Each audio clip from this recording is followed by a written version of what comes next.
Item 2 is the agenda review. Are there any additions, deletions, or changes in the order of agenda items? There were none from Okay. my side. I don't know if anyone else has any. Okay. I don't see any, so we'll move on to 3. Hey, Helen? I'm sorry, Helen? yes. Are you in now? Okay, Am I sorry, what? Charlie was trying to get in. Sounds like he's getting in now. Oh, okay. Is that Charlie Baker? Yeah. Yeah, let Charlie Baker in if. Thanks, he can. Carl. Carl Khan is There running the you meeting. are, okay. So Charlie's in, we just can't see him. Oh, there he is. Howdy do. Okay. So item 3 is comments and questions from the public not on the agenda. Is there anyone from the public who's joined us? Doesn't look like it. There are a couple of people whose names, if you click on attendees, if you click on the participants and then click on attendees, someone named Barb, someone named David, and then Town Meeting TV is on, but I didn't know. Okay. Pause for a second. So if I click them on, do I see them? Oh, they can raise a hand, I see. Correct. They can raise their hand. But it doesn't look like anyone has raised a hand. Can I see them all? I probably can't. All right. So you ask them to unmute and they get promoted to panelist and you see them. So they'll just stay in that sort of list until they raise their hand and decide they want into the discussion. Okay. Good enough. All right. So let's move on to item 4 then, approving the minutes from January 20th, 2021 and March 1st, 2021 steering committee meetings.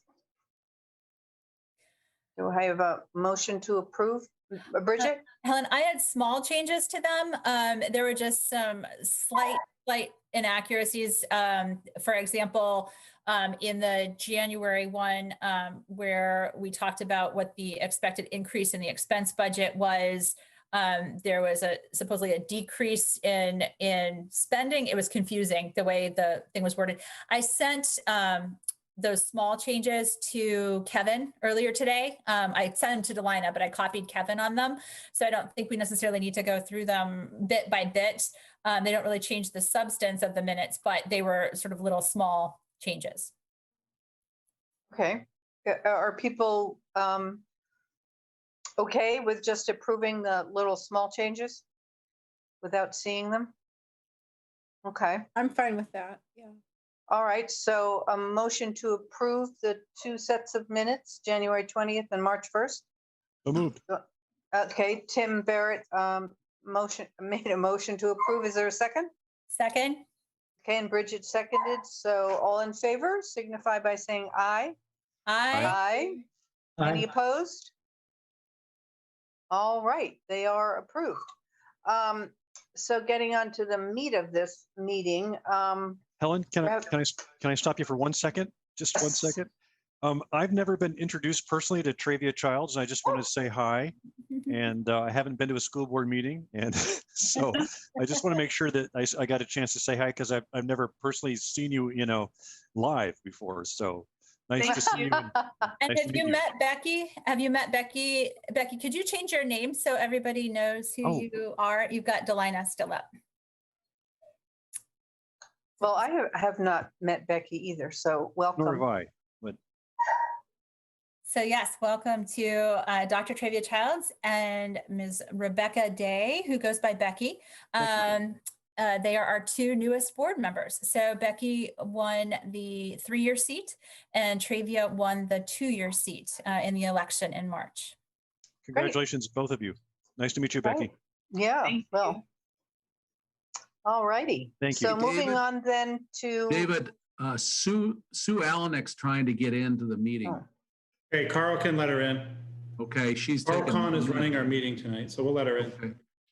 I don't see her as an attendee. Not yet. I'm trying to join the meeting, but I'm not authorized, she's saying.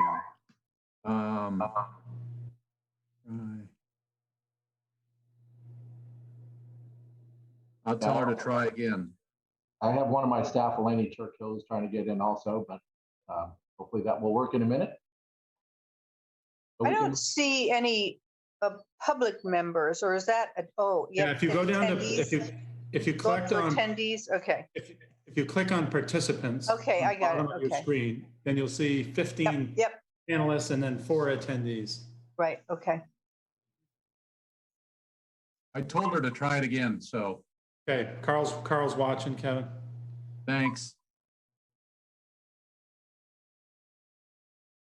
Okay, and Tim has said he'll be in and out visually. One more housekeeping issue. Barb asked if it was possible to make it so that we could see all the participants and not just the panelists. But correct me if I'm wrong, Carl, but I believe unless we change the kind of meeting it is, it's set up as a webinar. So Carl can promote people when they need to speak, but we can't, there's not really a button that we can press to just make everybody visible at once. I think I made all the panelists visible at once. So what you guys see is what the attendees see now. Okay. But the attendees will only be sort of promoted if we ask them to unmute and they have a question to answer. So if they Okay. use the raise hand function, we can ask them to unmute and they can be promoted so we can see them when they ask their question. Yeah. Okay, so when you chair these meetings, Bridget, Yep. do you just keep the participants up so you can see if they've raised their hand? Okay, That's what I do. And then sometimes my fellow board members help me by, noting if someone's got their hand up. But usually I keep track of that just by having it up, because you can have it on the right-hand side of your screen all the time. You can see if someone raises their hand. okay, and how about the chat? Can someone just help me? There's only so many little dials with my fat fingers that I can do without turning stuff off, so I would appreciate that. Yeah, I am. I can play that role and just make sure that we're not missing any questions or chats. All righty. So then are we ready to start the presentation with Charlie, or are we still waiting for people to get in? Well, Sue hasn't gotten back to me, Helen, so I told her a couple of times, I told her to try it again. So if you guys could just monitor, she'll get in when she can. Okay, Kevin, is it Sue Alnick? Yes. Sue Allenek. Yeah, so maybe, can you just send me her email and is she texting or emailing you? Emailing me. Yeah, just give me her email and I'll have Carl invite her. That way she'll have the link right in. Okay. I'll send this to you right now. Yep, and I'll send it to Okay. you, Carl. You can invite her. well, maybe just as a little background before Charlie begins to speak, one of the issues that the city council has been dealing with is coming up with a recommendation to the CCRPC, the Chittenden County Regional Planning Commission, on which exits that we are approve of or think are the best choices for the I-89 future construction in 30 years out or 20 years out, 2050. And it occurred to us, unfortunately, kind of later in the game, that, or actually, I think Kevin noted it, that we hadn't heard anything, nor had we invited you to comment on, so what do these different exits, how do they impact the school? And if you had any thoughts about them. So we put off our vote or we reconsidered the vote and decided to wait until we had this meeting with you so you could hear the presentation from Charlie and consider what exits are good or not so good, or however you determine them to be, in order for the council to factor that in to our final recommendation. So I'm not anticipating, I know we don't want to drag this out forever, but Charlie's smiling. But I recognize that if you haven't seen this presentation before or thought about this, that tonight isn't necessarily the night that you're all going to line up and say, hey, this is what I think, that you may want to discuss that further. But I would encourage you to potentially put that on your next agenda or in the near future, so you have the time, if you wish, to think about it. I mean, it's possible you don't want to make a comment, period. You don't care. But I'm not requiring, or we aren't expecting you to sort of hear it the first time and jump to a conclusion. Thank you for that, Helen. I did just want to say before Charlie jumped in, we haven't had a chance as a board to discuss it, so we won't have a position as a board tonight. Corey Burdick, our communications officer, has been really great about sending us information. You know, we've seen some of your agendas and minutes, and we've seen a soft copy of the presentation, I think. I'm not sure if everyone's had a chance to review all of it. There was sort of a pile of information she sent to us. But I'm certainly happy for each board member to ask questions or, you know, make comments as they wish, but they're really speaking on behalf of themselves as a board member, as opposed to speaking for the whole board, because we haven't had a chance to vote or really have a discussion as a board about it yet. Okay. And this is your chance to ask any questions you might have. And it doesn't necessarily have to be your only chance either. So I will ask that you turn the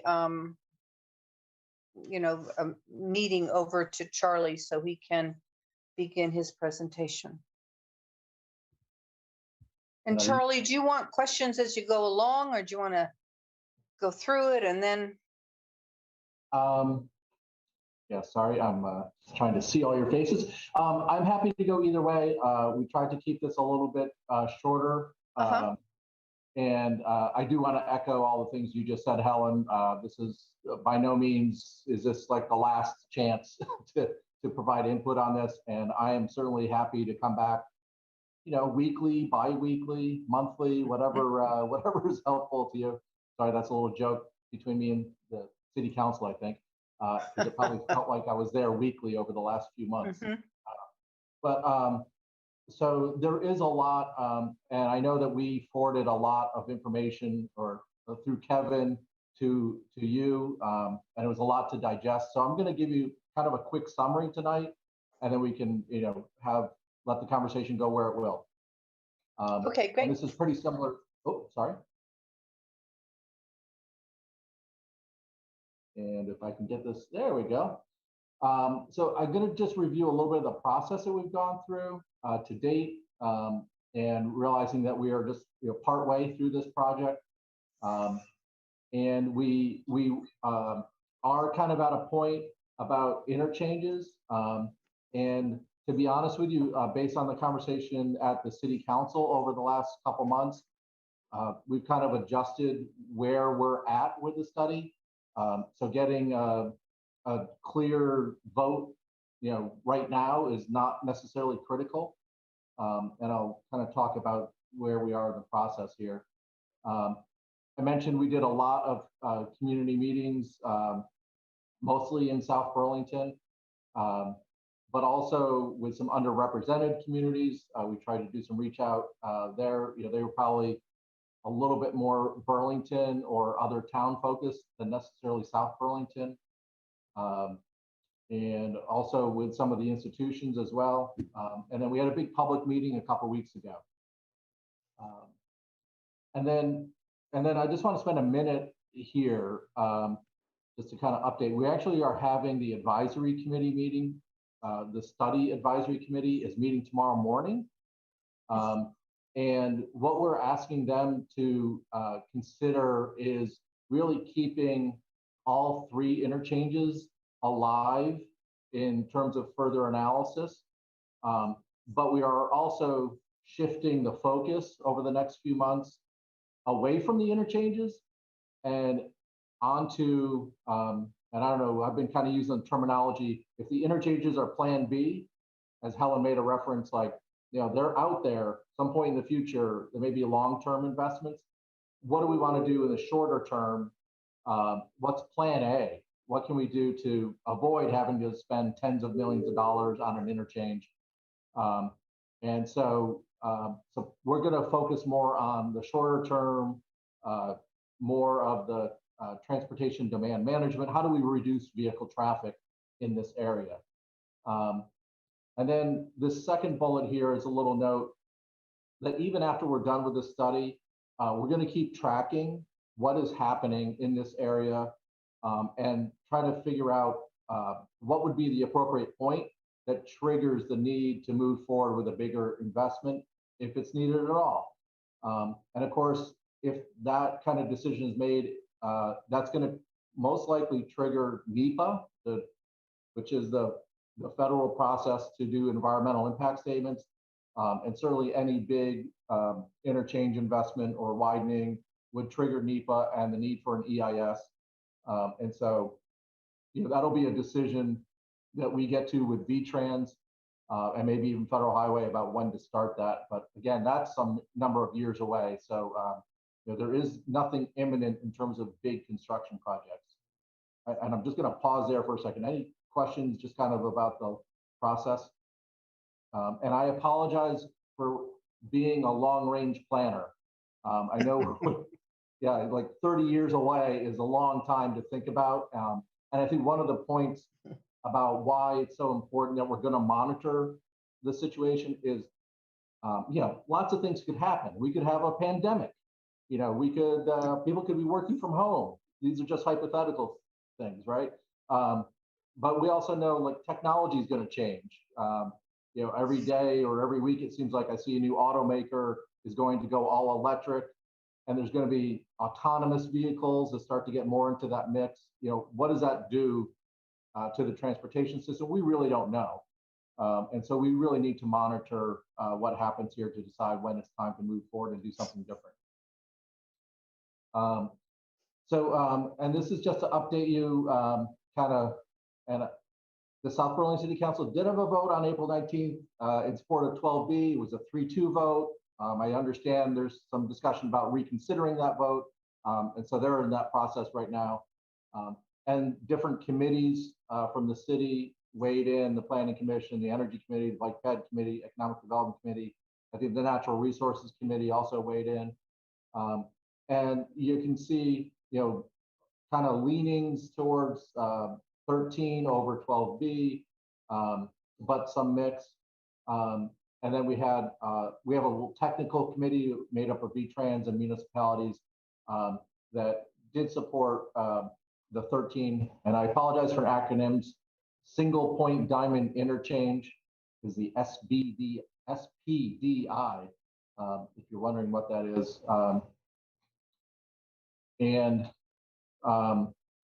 Just want to kind of ground you. We did develop with the advisory committee 6 goals, and we developed metrics under those goals that we were trying to evaluate how well are we meeting each of those goals. And I see Megan has a question. Just a comment, they didn't submit a formal memo, but the Natural Resources Committee did vote between 12B and 13 SPDI, and the 13 SPDI was the result of that vote. It didn't come forward to us in the form of a memo, but it was reported to us. So yeah. I just wanted to add that. Yeah, I knew they, sorry that wasn't on the slide, but I knew they did offer some comment there also. These are 3 of the goals: safety, livability, mobility.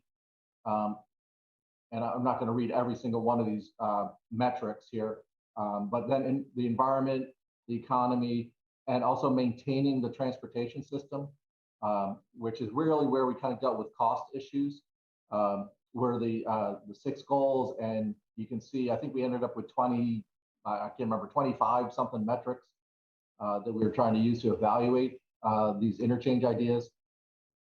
And then I'm really, and this is where I feel really guilty. I'm giving you kind of like a punchline here. And this is, we spend hours with South Burlington committees and council and public meetings before we got to this point. So this is, I'm really fast forwarding you. This is kind of how the scoring on all those metrics turned out between 12B and 13. So we did bifurcate the decision-making into 2 decisions. What's the best thing to do at 14? Because at some point, there will be an opportunity to replace that structure. And it's an existing facility, right? And we'll have to decide what to do with that when that structure needs to be replaced, which may be in that 20 to 30 year horizon. And then there's another question about, which is more improvement oriented. If we were going to improve or add an interchange. 12B or 13 was the other question. So this is how the 12B or 13 scoring turned out. And you can see here the SBDI scored better given these metrics. And I kind of reviewed some of the conversations that happened with the city so far. And here's just a quick summary of some of the strengths and weaknesses that our consultant team pulled out. And really every one of these decisions, there's trade-offs, right? Like it's kind of, I don't know, it's kind of like squeezing a balloon. You squeeze it one place, it pops out somewhere else. Traffic is just like that. If we add capacity to the system, traffic shifts over that way. If we constrain traffic flow, it moves to other places.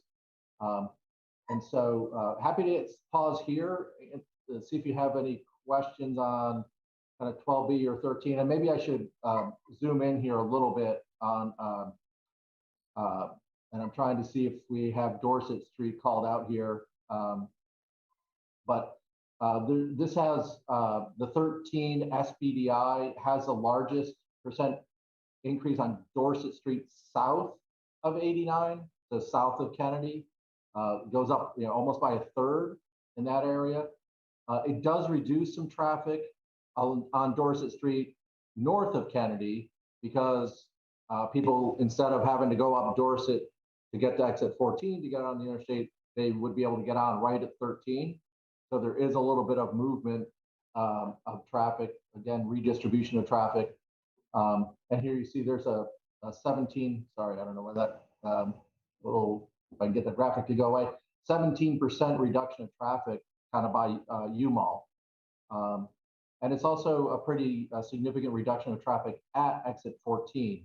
So exit 13 allows people to use 13 instead of 14. And Megan, were you gonna ask something or? Sure. I was just gonna say that I take my daughter to violin lessons in the New Rye Circle area, and I regularly follow trucks from that Meadowland Drive.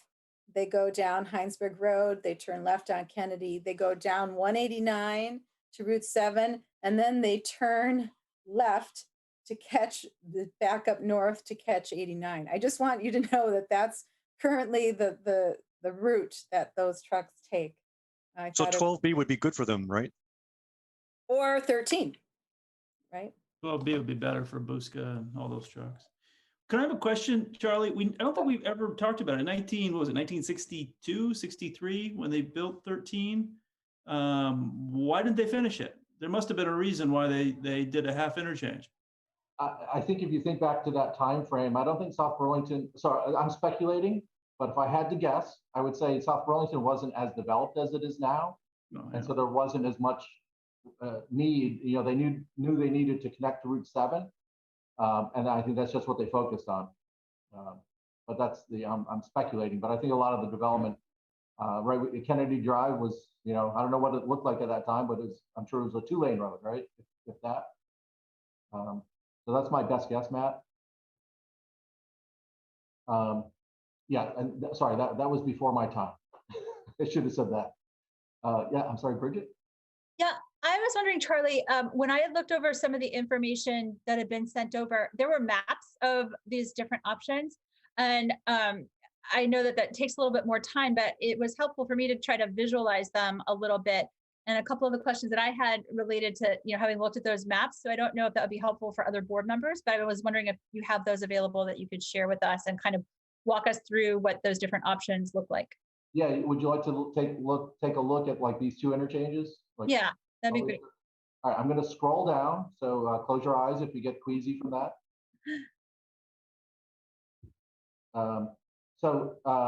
Here is the single point diamond interchange concept at exit 13. And you can see on the right-hand side of this graphic is Dorset Street.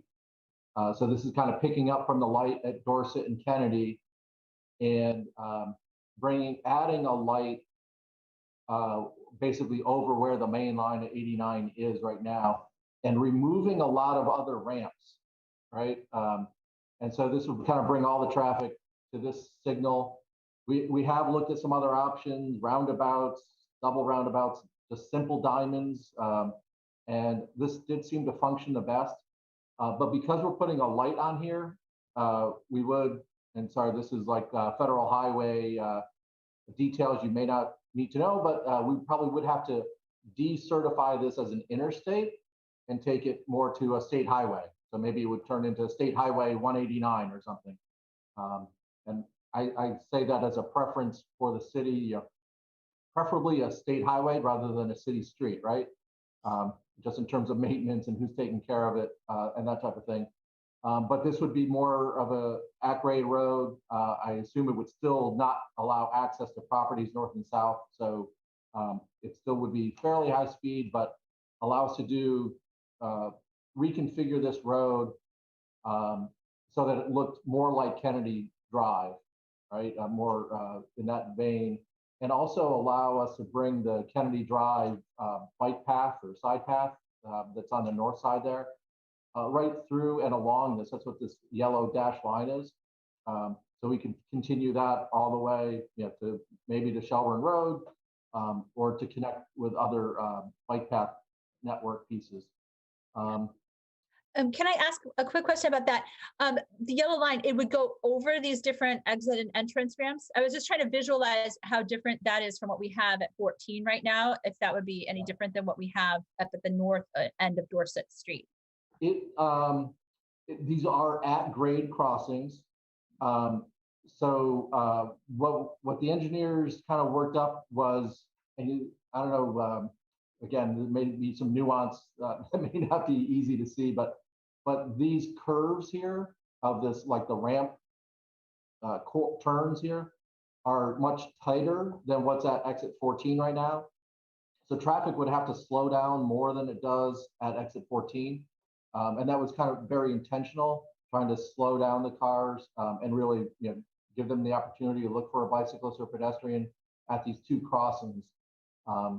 So it is, there's a little bit of, you know, I can see how you could make the analogy. It's a little similar, but also then two other crossings are done with the light. So those are protected, you know, at the light. So I think we were trying to get it to a safer situation than it is at 14, but it is still at grade with some free flow traffic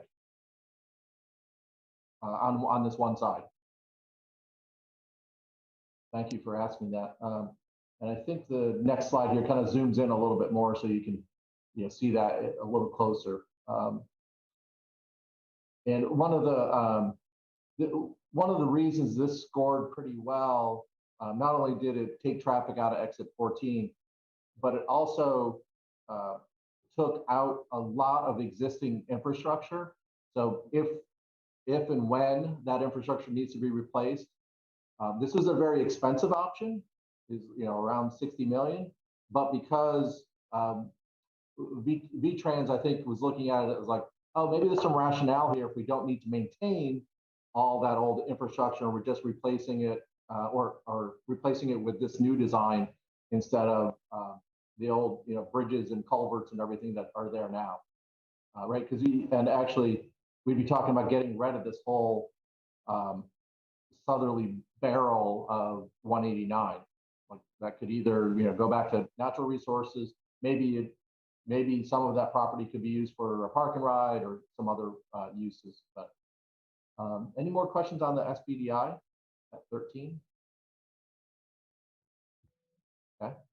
And I might have skipped over 12B. I apologize. I'll just add that it will reduce the noise for that Songbird Road, for the condos on Songbird Road. That was one outcome of moving that barrel north, right, to be more flush. And then this is the 12B concept. So just to orient you, this is 116, you know, which is a 2-lane state highway right now, and this existing bridge. You know, and I lived in Butler Farms, Oak Creek Village, so very familiar with that. I should have started this off with an aside. Thank you for educating my two kids. They're doing great. but on this design, the southbound traffic would all get off and on the west side here of 116 at a light or a roundabout. That's what these symbols are, either a light or a roundabout. Northbound, the development activity on the north side here is kind of constrained what could be done. And so it seemed like the best solution was to actually bring that traffic into Tilly Drive, again, with some sort of intersection control, and then another intersection control here, and then Old Farm Road would need some intersection control. And with all of these, we tried to make sure there was enough room for a sidewalk and a multi-use path, which would be a great addition with or without the interchange, right? And so so that was I don't think there's any other and there's some other dashed lines here you see, which are some things from the city's plan to connect some of these more local streets back over to the east and north through Technology Park and through the O'Brien Farm property. Any questions that help you understand 12B? It does. Other board members, though, do you have questions? Does anybody have any questions about where traffic would flow? It's 39% increase on that road with this 12B, is that right? I think 39 is, Megan, you've looked at these numbers more recently than I have. But yeah, I think it was 39% increase like south of here, south of this interchange on Heinsberg Road. And then we get some of the same effect though of like north of Kennedy, traffic actually goes down because again, people start using the interstate instead of right now, if you're in the SEQ, in this part of the SEQ, you go up Heinsberg Road to Williston Road to get to exit 14, right? And so this would allow you to use the interstate to bypass the local streets. Like one of the interesting things, as you're thinking about not just implications on the high school and middle school, but like Chamberlain, or not Chamberlain, I'm sorry, Rick Marcotte, I'm sorry, my daughter would kill me. Rick Marcotte, is that this one reduced the most traffic on Williston Road. Again, because people get on 89 here. Yes, Meg? Yeah, I just wanted to say that we still don't have the numbers with that service road north of Williston Road. And I see that as something that's really missing here. And the increase in traffic would be drawn from exit 12 in Williston. So I think that's important to state too, that this exit 12B would draw more, drive-through traffic coming from the southern towns of Heinsberg, Starksboro, et cetera, to come and catch 12B as opposed to taking the Route 2A, which is just in the fork there. You can go 116 or Route 2A through St. George to exit 12 in Williston. I'm not sure that's a factual statement, but when we were analyzing from Heinsberg Village, because we were concerned about impacts on Heinsberg Village, it still was just as fast for them to go to, like if they wanted to go to the medical center, it was just as fast or a little bit faster for them to use exit 12. But your statement about this does take some traffic out of exit 14, it also takes traffic out of 12. So there is some diversion, and right now, like either one of these interchanges, probably 13 or 12 would become a more attractive airport exit, right? Than 14 or 12 if one of these was an option. So there definitely is traffic diverting and using one of these or both of these instead of 12 or 14. Would you have to then upgrade 116 in some way to handle that traffic? Because I mean, it's not really meant to be an interstate in terms of heavy trucks and all of that on it. Yeah, and it is a state highway, and certainly nobody wants it to be an interstate, but that is a good issue here. What we were looking at, if this was to happen, it would bring enough traffic here that this would probably have to go from a 2-lane to a 4-lane highway. And so, that is a very different feel than what is there now. And not quite sure exactly how far up that 4-lane highway. David Saladino, I think, is on the attendees. He's the project manager for VHB on this. He can probably, but it might need to be widened to 4 lanes all the way to Kennedy. And so that segment of Heinsberg Road, you know, would definitely feel different, no doubt. I have a couple of questions. Yes. So 13, was the increase in traffic there with regard to near the high school, was that going to be, was that a 17% increase? Is that what that was? Or 33? Where am I?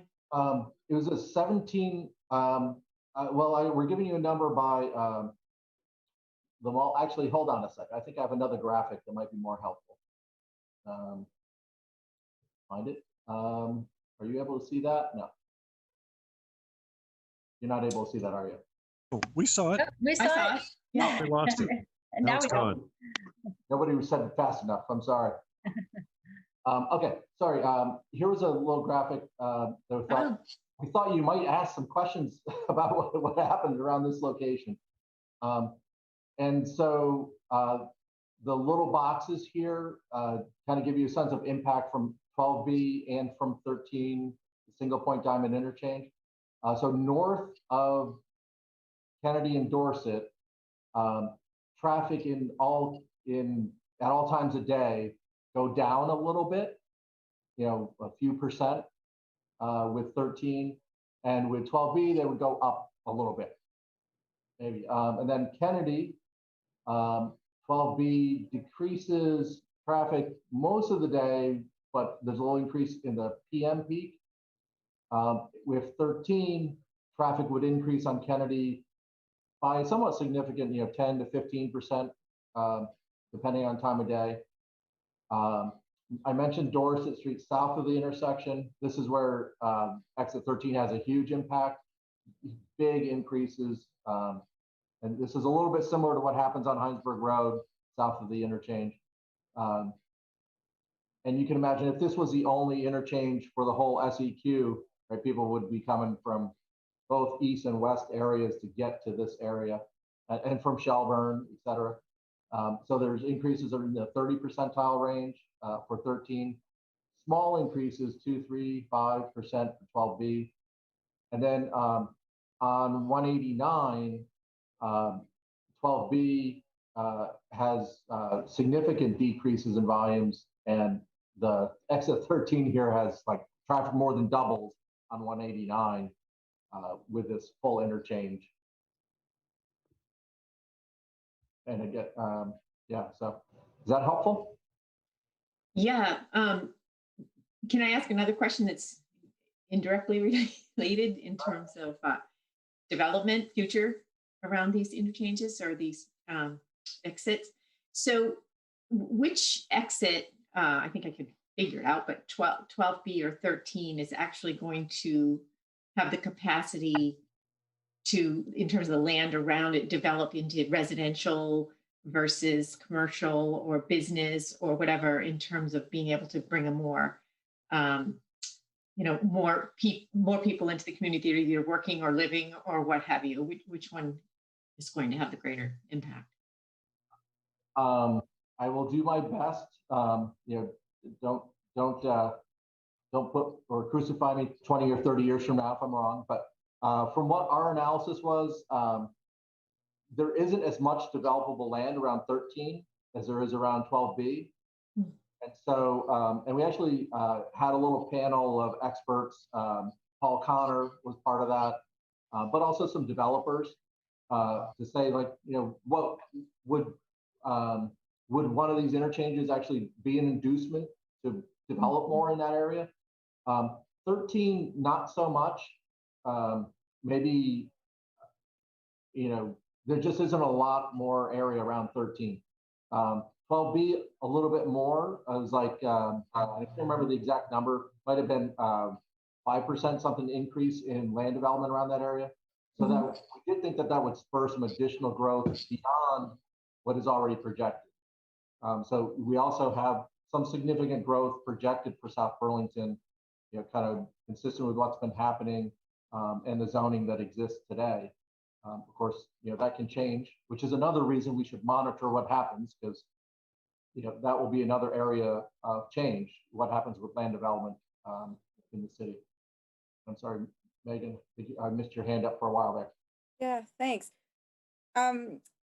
Doing some work with numbers on a survey on campus, I'm very familiar with how numbers can be misleading in some ways. And so, for instance, this exit 13 and exit 12B ramps west of intersection, I'm assuming that it goes from 0, because currently there are very few ramps that go on to 89 from that intersection, or ramps west of that intersection. So I want us to think more critically about those numbers that appear in the hundreds. And what I do notice is that 12B does take traffic off of Kennedy. I would love to see these numbers on 116 in addition to what we see here.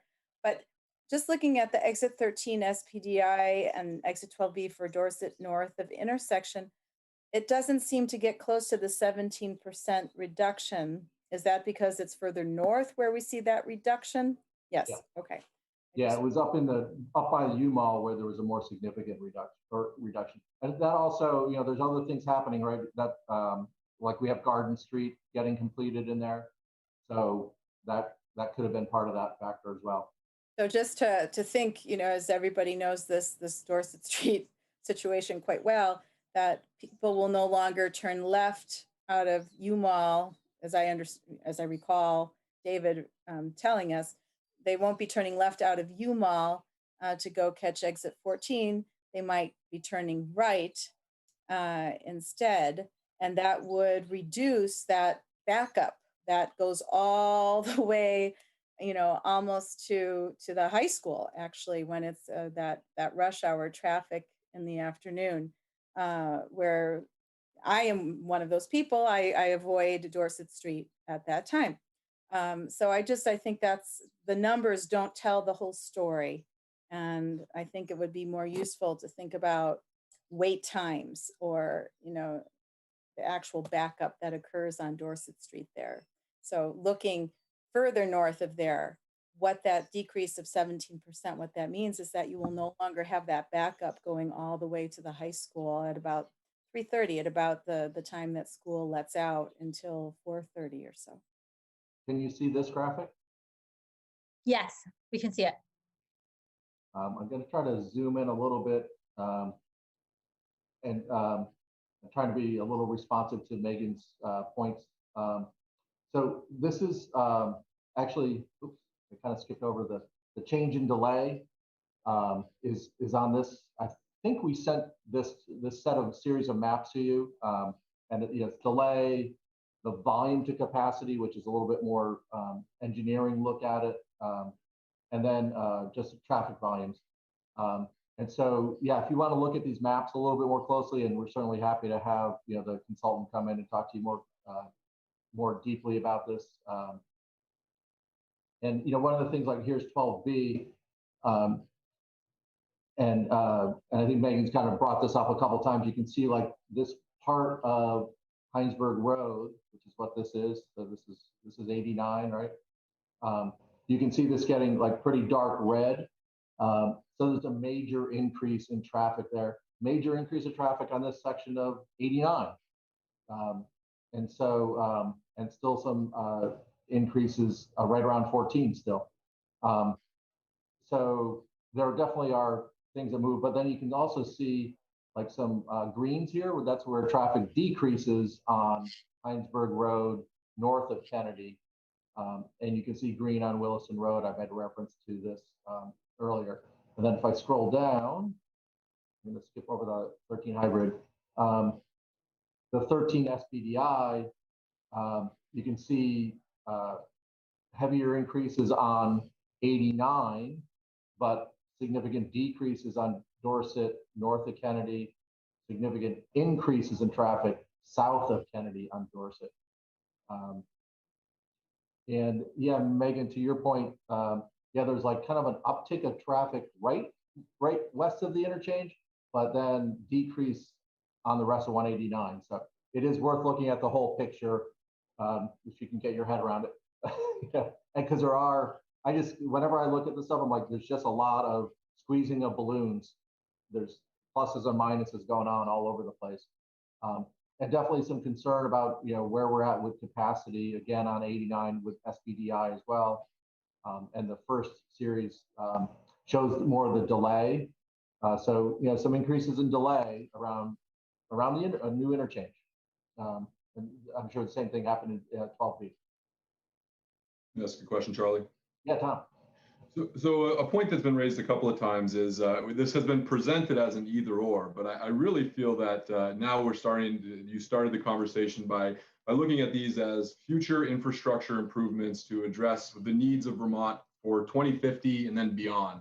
So did you do any modeling on, not that it's going to happen simultaneously, but thinking about phased approaches where maybe both of these things occur over a long period of time? I mean, again, 2050, we're talking 30 years. So do you have any types of modeling similar to how 12B and 13 will work with each other over time as the community continues to grow? Yeah, so you're kind of taking us into the fall. I mentioned we're going to focus a lot more on the non-interchange improvements. So that's plan A, if you will, the things that can be done in the shorter term. And then what we're proposing to the advisory committee tomorrow is to have scenarios that we look at that have exit 14 improvement, exit 13 SPDI, and 12B to be analyzed this fall. And Tom, you're right. We haven't looked at these things in combination. We've been looking at them as singular investments. And so this fall, we'll have the opportunity to look at a fuller package of, we were calling them bundles. And we can see without the interchanges, with one interchange, with two interchanges, how does this work together? Because we don't know what the future is going to be. And there's certainly, the climate challenges in front of us. We know we need to do what we can to reduce greenhouse gases. So that's going to be the focus in the short term. And then the long term, we'll see what happens. So excellent point, Tom. And I'm going to try to get through the rest of the presentation real quick. We are, still looking for feedback on 12 or 13, but it's not as critical a question right now. Honestly, my advice to you would be to have us come back in the fall when we have more of that a holistic look at this and see if what direction, if any, you want to weigh in at that point. And I apologize for that because I know that probably puts you starting in your budget season. There may not be a lot of time for this. So let us know how we can best engage with both groups. Exit 14, I haven't spent any time on. We were looking at, kind of tweaking the cloverleaf design a little bit to make it a little safer for bicyclists and pedestrians. We call it the enhanced cloverleaf, enhanced for bicyclists and pedestrians, but it does squeeze in the ramps a little bit to slow down people, both on and off.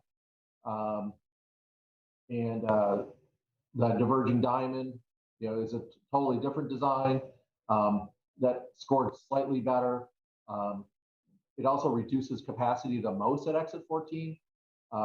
So it's a little bit of worst case scenario at 14. We're recommending to keep that in the analysis right now to the advisory committee tomorrow.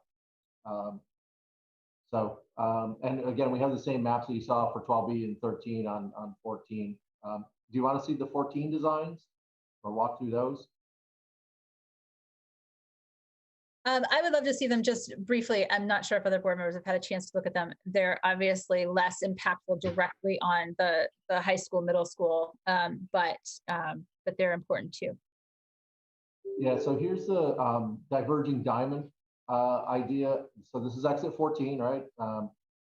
89 going north-south here and Williston Road, east-west. So this would get rid of the clover ramps and kind of bring everything, all the traffic movements into, or most of the traffic movements into two traffic signals. there's a few things happening here that kind of seem to benefit all modes from just a safety standpoint. One is we're getting rid of that one traffic signal that's like 100 yards away from Dorset Street, right, for the northbound off ramp. And so, and moving this traffic signal further west and pairing it with another one allows for kind of smoother traffic flow. It's easier to get these signals to work together than what we have there today. And the other thing for bicyclists and pedestrians, it allows bicyclists and pedestrians to cross with traffic signals, and really kind of avoid. There is two, just like at 13, there is like, if you want to go northbound from Wilson Road, this movement right here is still free flow. So you do have to cross that without the signal stopping everybody. But then as you get over here, you get the signal protection, and you could even go go from the Holiday Inn to Staples with traffic signal protection. So that seemed like, and bigger shared use paths on both sides that are actually, not in the travel lane, not a sidewalk, but a real shared use path, 10-foot wide for most of it, and we're thinking 14-foot wide in the center median where everything would come. So I think that's pretty quick summary of what the divergent diamond. And by the way, this is the same design that is being done at exit 16. So even though this seems newfangled, and I guess I didn't talk about diverging diamond, right? You come west onto Williston Road and you cross over to the other side if you want to go southbound. And that southbound movement ends up being free flow. So you get some free flow movements that work better, but this does have a significant reduction in capacity. The Cloverleaf is the highest capacity interchange you can have. And so one of the things when we looked at this by itself, there was a concern that this was going to cause traffic to divert to Winooski, Colchester Ave, and Limekiln Road. And back to Tom's point, one of the reasons to look at this in combination is if 13 or 12B takes enough traffic out of this interchange, maybe traffic isn't pushed to those other locations and maybe the system works better. So sorry, that was a lot of stuff to talk about. The enhanced Cloverleaf, a couple things going on. I think I got a zoomed in version. It's bringing the ramps in, so they're a little less free flow. I mentioned kind of slowing down traffic where bicyclists and pedestrians are crossing. The other thing that we were talking about here was really kind of adding a lane under the bridge so that the traffic that wants to get off on these ramps and on from the ramps are protected from the through traffic through this interchange, and they can merge more safely a little bit north and south of the existing interchange. So that's more of a safety improvement on the main line of 89, because well, if you've gone through that interchange, the weave there can be challenging. People are slowing down to get off and speeding up to get on, and so we're looking at ways to make that a little safer. So and still add shared use path, really widen that bridge to add a path. And this doesn't mean that the bike ped bridge that's proposed from like U-Mall to Staples wouldn't happen. This was just another option, just as an aside. Any questions on these designs at 14? All right, I feel like I've overwhelmed you, and so my job is done. And one question I had, Charlie, that was not specifically about 14, but was about, I don't know if like in the next stage, we'll get a clearer picture of, as Megan was saying, there are a lot of different numbers about different amounts of traffic north, south, east, west of that intersection of Dorset and Kennedy. What's really important from a school district perspective, in my mind, is how many more crossings of that intersection are we talking about, especially at drop off and pickup time from school. just because there is a lot of traffic of our middle schoolers and our high schoolers back and forth to Dorset Park, as you know, having had children go through, and it's already kind of a dangerous intersection for them. So I guess trying to get a better understanding of what that would look like from a safety perspective. I don't know if that's a deeper level of study or something, or maybe that's a number that's just not in the presentation that, you could share with us, what the exit 13 would do there. And then what the potential impact is, and I know this is very specific, but on traffic that's coming off of Kennedy and turning onto Dorset or coming up Dorset at pickup and drop off time. And I know these are very school specific issues, but this is what, concerns us potentially about 13. And again, the same information about 12B, whether that would change, as you said, the balloon, squeezing the balloon and making traffic different.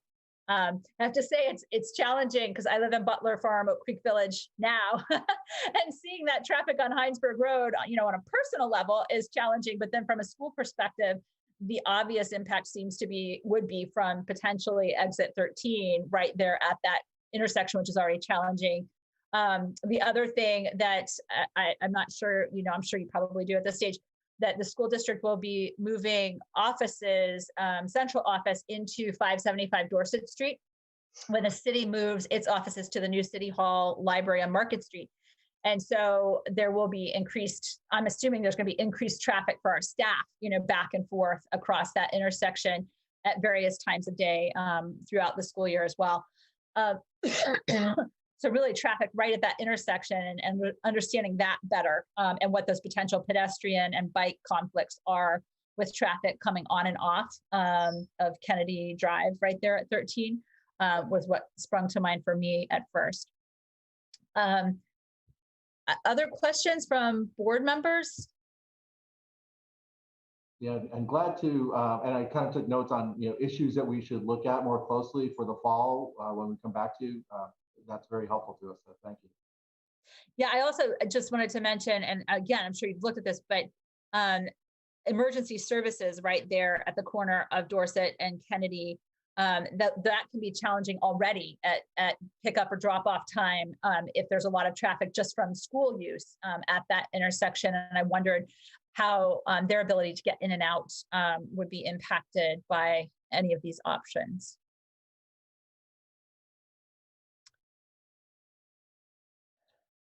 Other issues that you're wondering about that we should look into more? David, did you have others or other board members?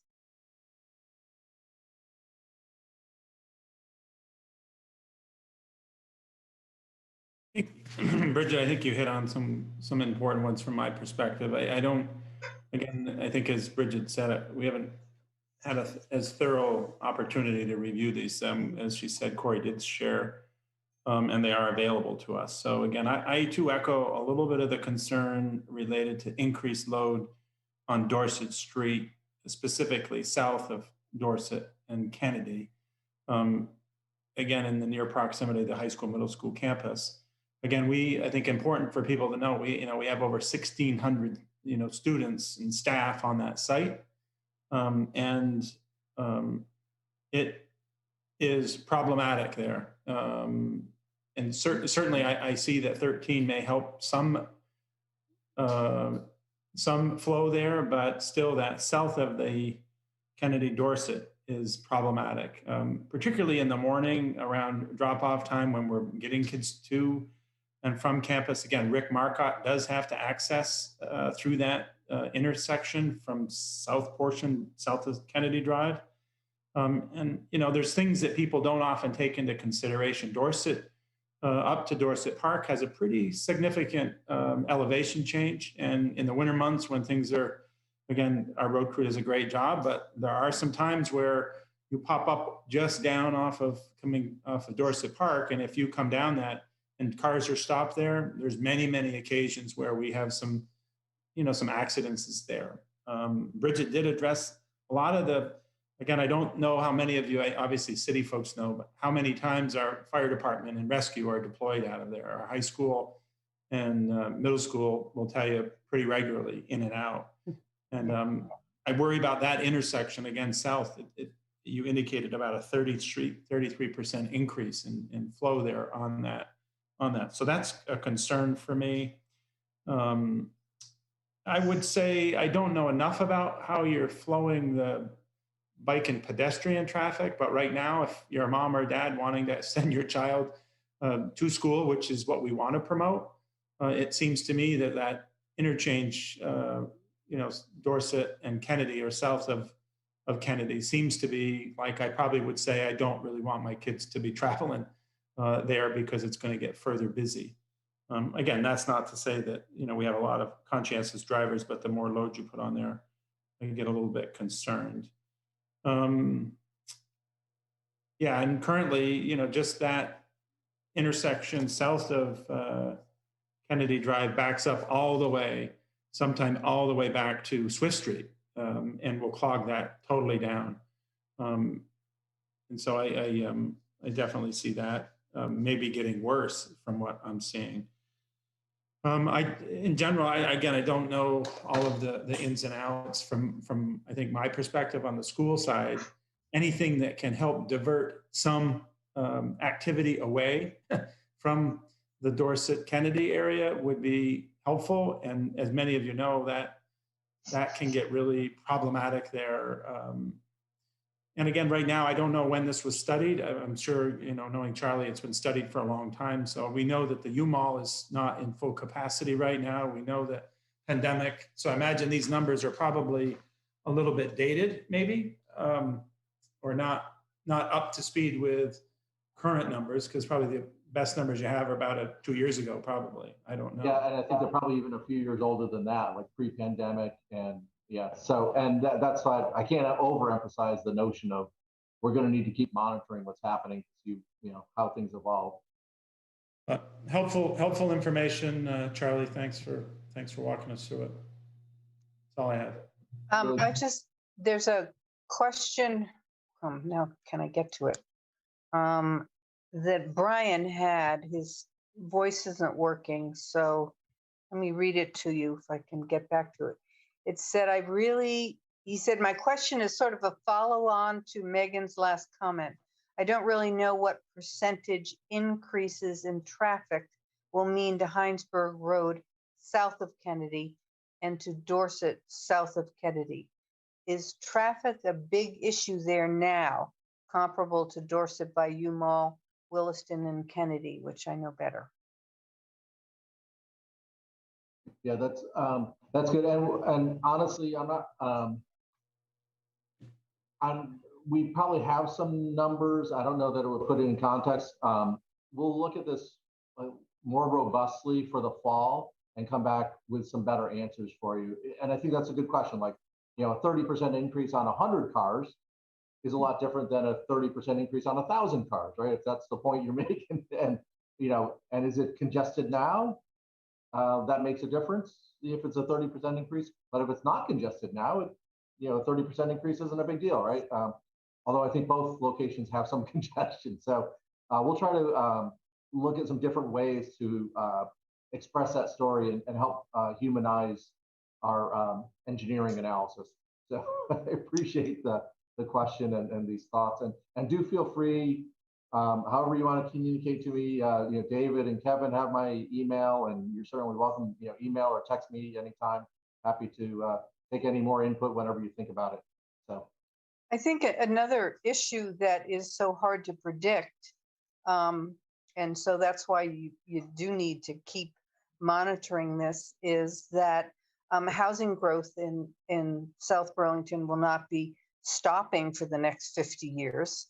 We could look very, very differently. And, businesses in the Meadowlands, or, if this beta technology expands the way they're talking about, and we have, 200 more jobs, the dynamics of all these roads really do change. So that's certainly your challenge. And I don't, well, you probably won't be doing it for 50 years, Charlie, but someone will. Never know. You never know. But yeah, and it's our collective challenge, right? I mean, it's a community. We're all in this together. So I really appreciate the partnership. And I'm sorry, Bridget. Yeah, sorry. Helen just jogged my memory, and I guess it's a tricky question because it doesn't exactly fall necessarily in your purview. It's kind of somewhere between you and the demographer and, all of us. Which one of these options could potentially increase the number of students more? So I guess somebody had asked the question earlier in the meeting, which one impacts housing development more, which one potentially provides for more housing, or if either of them do, and what that follow-on impact could be for the schools, because we really are at a stage right now with 2 of our elementary schools where we are at capacity and the high school is over capacity right now. And so it's just part of the calculus in terms of if we were to give you feedback as a board, that would need to sort of be taken into consideration. Just a quick, 13 didn't have a significant impact on housing. I think 12B, because there's some more developable land there, but it wasn't huge. It's maybe, I say huge, relative in my mind. It was like maybe 50 houses additional beyond what's expected. But there is some additional. I'm sorry, Tom. Chair Burkhart just reminded me of part of our previous conversations, one of our many conversations with Charlie Baker about this over the past year or so.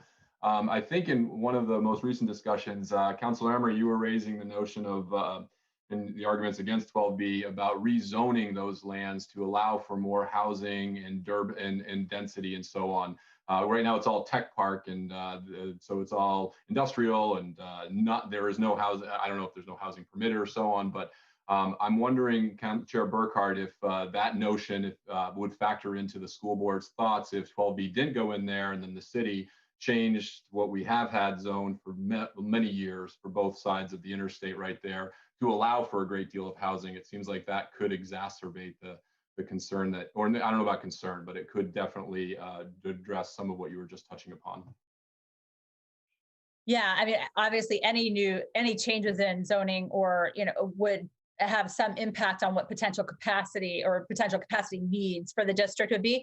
Not to say that we would be, negative on something because it put more students into the system. That's totally fine. We would just need to, as a community, plan for that and make sure that we were thinking about that as we were choosing, it's a smaller factor than some of these others, but if we are creating new jobs and creating, a need for more housing and there's space for that housing to be built, and especially if we're talking about more affordable housing, that really has put more kids into the system over the last couple of years. And it takes a while, as you've seen. We've been at the master planning and visioning at the school district for over a decade. It takes a while to get those plans in place and make sure that that capacity is there, so that we can continue to provide a quality education. So yeah, I'm trying to keep my thoughts focused directly on the school aspect of it. So those are the questions that I had as I was thinking about these different options. Could I make one data request, which is if the school district has projections for school population, if you could, David, I don't know if you have those, if you can share those with me. I do. Yeah, that would be. We have them updated every year to 18 months or so. So we had them just a few months ago updated. The only challenge with them is that the demographer, in trying to be as accurate as possible, takes into account really only things that are permitted, that have already kind of gone through the permitting process and are pretty sure to happen. And that's been a little bit of a challenge for us in the past, because that misses out on some of it's really hard to predict what those longer term, bigger plans will or will not happen. But we've seen a bigger increase in the student population than we expected 6 or 7 years ago, because more things have come to fruition than he assumed would come to fruition. And it's also, there seems to be a slight quirk that he has told us multiple times, that single family, multi-family housing doesn't produce a lot of kids for a school system. His emphasis is really on turnover of single family homes and new single family homes. But we really had a big increase in the last year, 18 months, because of just one building on Market Street going in that's multifamily affordable housing. And I think there are plans on the books we're hoping to increase density and increase, more multifamily housing, just from an environmental perspective and from a smart planning perspective. So yeah, those are just some things to keep in mind when you're looking at the demographers' projections. They are really based on what was permitted and really definitely happening in his mind at the time that he built those projections. So that's why we continue to kind of update with him every year or so. Gotcha. And I'm sorry, Tim? Hey, Tim has a question. Yeah, well, yeah, I just want to make a comment about the development along 116. And for the school board members that haven't heard me say this before, what's in the pipeline now is Cider Mill 2. They're starting to dig. That's going to be at least 150 units right there. That will take years to complete. Hill Farm, which is on the south western large plot of land from the interstate right at that interchange, will be a mixture of commercial and residential. It'll be under the new IZ, post-IZ, probably conservation PUD rules. And don't forget there's O'Brien Hillside Farm, which is probably about 30% complete when that's all built out. And then the Rye property probably has about another 10 homes to go. So in terms of housing, there's nothing that's going to be done south of Cider Mill 2, except for maybe a few homes because of Dirt Capital and the Eau Claire farm. But that's it, right? From north of Eau Claire, it's whatever's going to be that is the open land that you see today, or is that being dug up, or that will be dug up in the future. And you can see that it's a large plot of land. There are possible properties that are north of the Pittsick Alley property off of Tilly Drive as well. So those are all potential areas that could see either housing and or commercial. So just to put that in your mind for if you look at a map of what's going on in that region of the city. Thank you. Thank you very much. I really appreciate the time, and we are going to do a lot more work on this over the summer. And I'll get in touch with David and certainly Kevin's successor. We'll get in front of the city council and school board. Up to you if you want to have a joint conversation. That this is great for me to get all of you in one place, but whatever works for you. Great. Well, thank you. Yeah, thank you. And very you know much. how to find him. So if you have questions, please feel free. Thank you very much, Charlie. You're Thanks, Charlie. very Thank you, Charlie. patient and amenable to really answering our questions. Thanks, Charlie. Thank you. The next and I think final item is the city update on completion of the South Burlington Public Library and City Hall and move-in schedule. So is Kevin, you're going to give that. Yeah, thanks, Helen. Just a real quick update. The numbers really haven't changed. The schedule hasn't changed much at all since we last spoke. We're still looking at the public library moving in along about the last week in June, about the 23rd. They're projected to start moving in. They'll be closed as a public library for the week preceding that to prepare for the move over at the mall. But then there'll be a little bit of a break as the library gets settled in. And then the city clerk's office will lead the move into the rest of the building, and City Hall will move over about the second week in July. So all should be moved over by the 15th or so of July, 15th, 16th, something like that. I don't have a calendar what days those are, but everything should be moved over. We're looking at a grand opening on Friday, the 23rd of July. And so this is pretty much the schedule we were given last fall. So they're holding pretty close to that. Everything's going along pretty much as planned. You know, a few things have popped up that the contractors have dealt with, but by and large, everything's going as planned. So very exciting stuff. The building's gorgeous. If you haven't had a chance to take a tour, I would encourage you to do so. It's really phenomenal. Yeah, we're happy to set up a tour if we can find a good time for you folks to do it. Better after 3 o'clock when the staff are gone there or the workers are gone. So. Okay. Is there any other business or any questions about the time frame or? All righty. So I guess we can adjourn. again, thank you very much for squeezing this in. I know you're really busy, but we wanted to provide the information to you, and when you have anything to comment, we'll be happy to hear it. And in some ways, it sounds like there's no rush because they're going to look at both of the interchanges and come back in the fall with some additional data. And again, it's 30 to 40 years out or 20 to 30 years out. So we could be looking real different as a community. Maybe, you'll have built a new high school somewhere else because that one is too small. I don't know. There's a whole lot of things that can happen in those years. So nobody should be panting or holding their breath or having high anxiety. I think it's a long way off. But thank you very much. Thank you. Thank you. So, Good night, everybody. Thank Good you. night. Do you need a motion to adjourn? Do we need to? oh, sure. A motion to adjourn? So moved. So moved. Second? Yep, we got it. And all in favor? Aye. Aye. And I hope we Aye and see goodbye. you at the grand opening, if not In before. person. Okay, Good night, everybody. Good night, everyone. thanks. Nice seeing you.